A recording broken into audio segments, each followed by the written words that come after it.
हमारी मिल्की वे गैलेक्सी के बिल्कुल बगल में एक विशाल ब्लैक होल है जो धीरे धीरे हमारी तरफ बढ़ता आ रहा है। और सबसे क्रेजी बात यह है कि ये अकेला नहीं है, ये अपने साथ पूरी की पूरी एंड्रोमेडा गैलेक्सी को लेकर आ रहा है। जी हाँ दोस्तों, मैं किसी साइंस फिक्शन मूवी की बात नहीं कर रहा हूँ, ये एक सच्चाई है जिसे साइंटिस्टों ने कंफर्म कर दिया है। तो सवाल ये है कि आखिर ये ब्लैक होल कितना खतरनाक है, कब तक ये हमारे पास पहुंचेगा, और जब दो गैलेक्सीज आपस में टकराएंगी तो हमारी पृथ्वी का क्या होगा। तो चलिए आज इस पूरे मिस्ट्री को सुलझाते हैं एकदम शुरू से। देखो दोस्तों, अब तक हमने ये तो सुना है कि ब्रह्मांड में सब कुछ एक दूसरे से दूर भाग रहा है, गैलेक्सीज एक दूसरे से दूर जा रही हैं क्योंकि स्पेस खुद एक्सपैंड हो रहा है। लेकिन एंड्रोमेडा गैलेक्सी इस नियम को तोड़ रही है, वो हमारी मिल्की वे की तरफ तेजी से आ रही है, और वो भी करीब 1,10,000 किलोमीटर प्रति घंटे की रफ्तार से। अब ये सुनकर आपको लग रहा होगा कि अरे भाई, इतनी स्पीड है तो कल ही तो टकरा जाएगी ना। लेकिन यहाँ पर जो दूरी है वो इतनी ज्यादा है कि इस स्पीड से भी एंड्रोमेडा को हमारे पास पहुंचने में करीब 4 अरब साल लगेंगे। जी हाँ दोस्तों, 4 बिलियन ईयर्स। यानी कि अभी हमें घबराने की कोई जरूरत नहीं है। लेकिन फिर भी ये जानना बेहद जरूरी है कि आखिर होगा क्या जब ये दोनों गैलेक्सीज आपस में मिलेंगी। अब सबसे पहले तो ये समझते हैं कि आखिर एंड्रोमेडा हमारी तरफ आ क्यों रही है जबकि बाकी सभी गैलेक्सीज तो दूर भाग रही हैं। तो देखो दोस्तों, इसके पीछे का रीजन है ग्रेविटी। जितनी मैसिव कोई ऑब्जेक्ट होगा उतनी ज्यादा उसकी ग्रेविटेशनल पुल होगी। अब हमारी मिल्की वे गैलेक्सी और एंड्रोमेडा गैलेक्सी दोनों ही बहुत मैसिव हैं, और वो भी एक दूसरे के काफी करीब हैं। इसीलिए इन दोनों के बीच में जो ग्रेविटेशनल अट्रैक्शन है वो उस एक्सपैंडिंग स्पेस के इफेक्ट से कहीं ज्यादा पावरफुल है, और इसी वजह से ये दोनों गैलेक्सीज एक दूसरे की तरफ खींची चली आ रही हैं, बिल्कुल वैसे ही जैसे दो मैग्नेट्स एक दूसरे को अट्रैक्ट करते हैं। अब यहाँ पर एक इंटरेस्टिंग बात यह है कि एंड्रोमेडा गैलेक्सी हमारी मिल्की वे से साइज में काफी बड़ी है। अगर हम स्टार्स की संख्या की बात करें तो हमारी मिल्की वे में करीब 200 से 400 बिलियन स्टार्स हैं, जबकि एंड्रोमेडा में करीब 1 ट्रिलियन स्टार्स हैं। यानी कि एंड्रोमेडा हमसे 2 से 3 गुना बड़ी है, और हर बड़ी गैलेक्सी के सेंटर में एक सुपर मैसिव ब्लैक होल होता है। हमारी मिल्की वे के सेंटर में सैजिटेरियस ए स्टार नाम का ब्लैक होल है, जो हमारे सूरज से करीब 40 लाख गुना ज्यादा भारी है। लेकिन एंड्रोमेडा के सेंटर में जो ब्लैक होल है वो इससे भी कहीं ज्यादा मॉन्स्ट्रस है। उसका मास हमारे सन से करीब 10 से 20 करोड़ गुना ज्यादा है। जस्ट इमेजिन करो कितना विशाल होगा वो ब्लैक होल। अब आप सोच रहे होंगे कि भाई ये तो बहुत डरावना लग रहा है, इतना बड़ा ब्लैक होल हमारी तरफ आ रहा है तो क्या वो हमें निगल नहीं लेगा। तो देखो दोस्तों, यहाँ पर एक बहुत ही इंटरेस्टिंग साइंस है। जब दो गैलेक्सीज आपस में मर्ज होती हैं तो उसे हम गैलेक्टिक कोलिजन कहते हैं। लेकिन ये कोलिजन वैसा नहीं होता जैसा आप सोच रहे हो। इसमें गैलेक्सीज एक दूसरे से टकराकर धमाके के साथ नहीं फटती, बल्कि ये एक बहुत ही स्लो प्रोसेस है जिसमें दोनों गैलेक्सीज धीरे धीरे एक दूसरे में घुलती चली जाती हैं। और सबसे मजेदार बात यह है कि इस पूरे प्रोसेस में ज्यादातर स्टार्स एक दूसरे से टकराते तक नहीं हैं। अब आप सोच रहे होंगे कि भला ऐसा कैसे हो सकता है। तो देखो दोस्तों, इसकी वजह है स्पेस।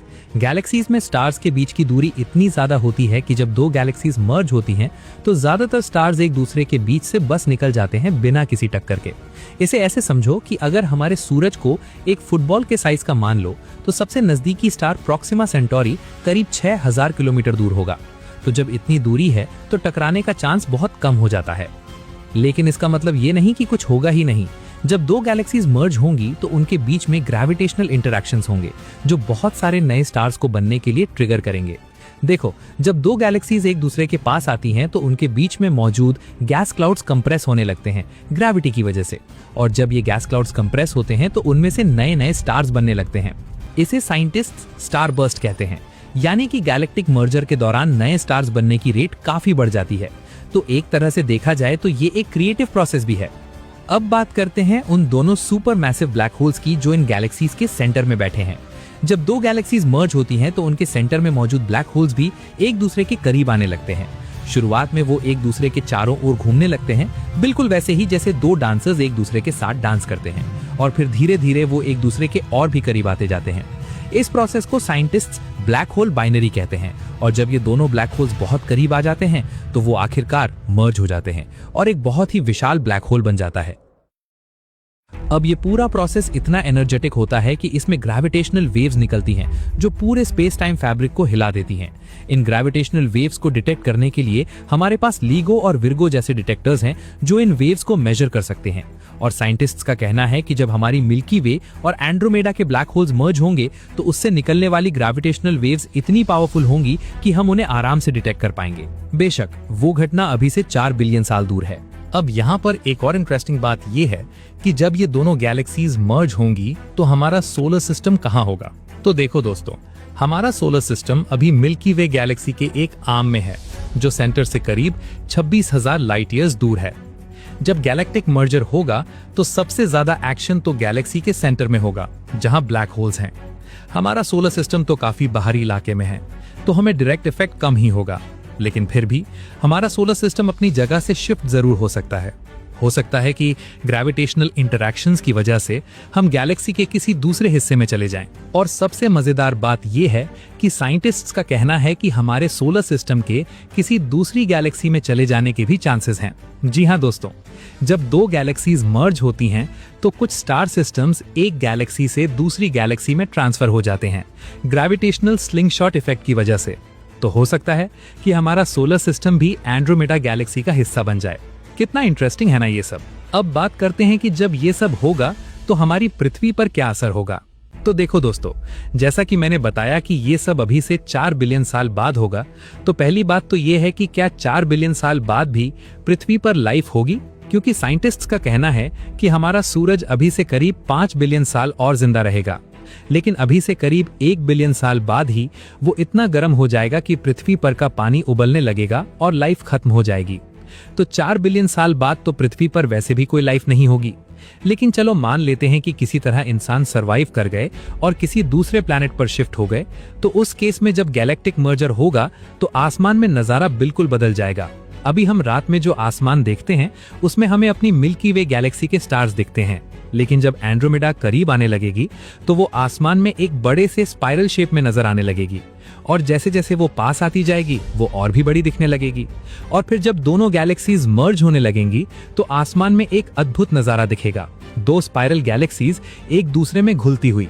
और जब नए स्टार्स बनने लगेंगे तो पूरा आसमान चमकने लगेगा। ये एक ऐसा नजारा होगा जो शायद किसी ने कभी नहीं देखा होगा। और जब दोनों गैलेक्सीज पूरी तरह से मर्ज हो जाएंगी तो एक नई गैलेक्सी बनेगी जिसे साइंटिस्ट्स ने पहले से ही नाम दे रखा है, मिल्कोमेडा।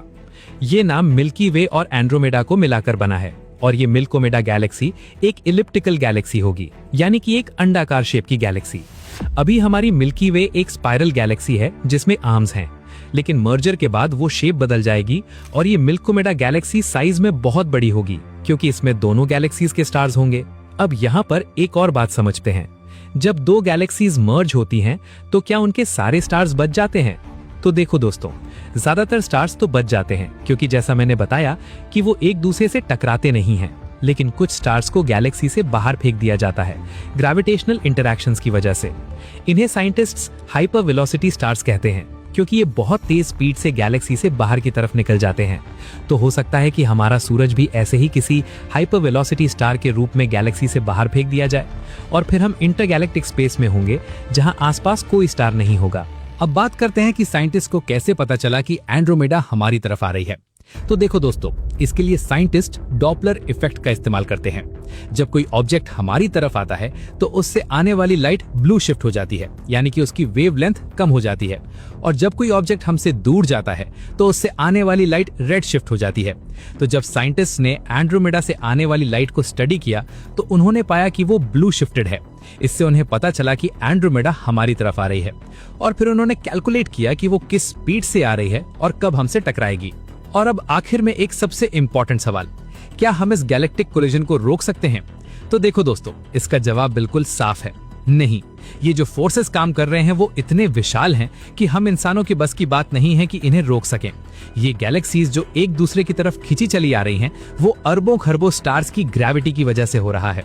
हम इतने छोटे हैं कि हम इसमें कुछ नहीं कर सकते। लेकिन अच्छी बात यह है कि हमें इससे घबराने की जरूरत नहीं है, क्योंकि जैसा मैंने बताया कि ये प्रोसेस बहुत स्लो है और ज्यादातर चीजें सरवाइव कर जाएंगी। तो दोस्तों, आज हमने जाना कि कैसे हमारी मिल्की वे गैलेक्सी और एंड्रोमेडा गैलेक्सी एक दूसरे की तरफ बढ़ रही हैं और 4 बिलियन साल बाद वो मर्ज हो जाएंगी। हमने ये भी जाना कि इस गैलेक्टिक कोलिजन में क्या क्या होगा, कैसे नए स्टार्स बनेंगे, कैसे ब्लैक होल्स मर्ज होंगे और हमारे सोलर सिस्टम पर क्या असर होगा। और सबसे इंटरेस्टिंग बात ये है कि ये सब कुछ रियल है, ये कोई साइंस फिक्शन नहीं है, ये वाकई होने वाला है। बस हम इसे अपनी आंखों से नहीं देख पाएंगे क्योंकि ये बहुत दूर के फ्यूचर में होगा। लेकिन साइंस की ये खूबसूरती है ना दोस्तों कि हम आज भी ये जान सकते हैं कि अरबों साल बाद क्या होने वाला है। हम कैलकुलेशंस कर सकते हैं, सिमुलेशंस बना सकते हैं और फ्यूचर को प्रेडिक्ट कर सकते हैं। और ये सब हमें याद दिलाता है कि हम इस विशाल ब्रह्मांड का एक छोटा सा हिस्सा हैं, लेकिन फिर भी हम इस ब्रह्मांड को समझने की कोशिश कर रहे हैं। और शायद यही तो हमें इंसान बनाता है, हमारी क्यूरियोसिटी, हमारी जानने की चाह।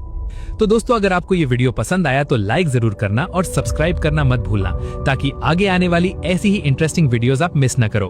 और हाँ, नीचे कमेंट में जरूर बताना कि आपको क्या लगता है, क्या इंसान 4 बिलियन साल तक सरवाइव कर पाएंगे या नहीं। मिलते हैं अगली वीडियो में एक नए टॉपिक के साथ। तब तक के लिए स्टे क्यूरियस, कीप लर्निंग।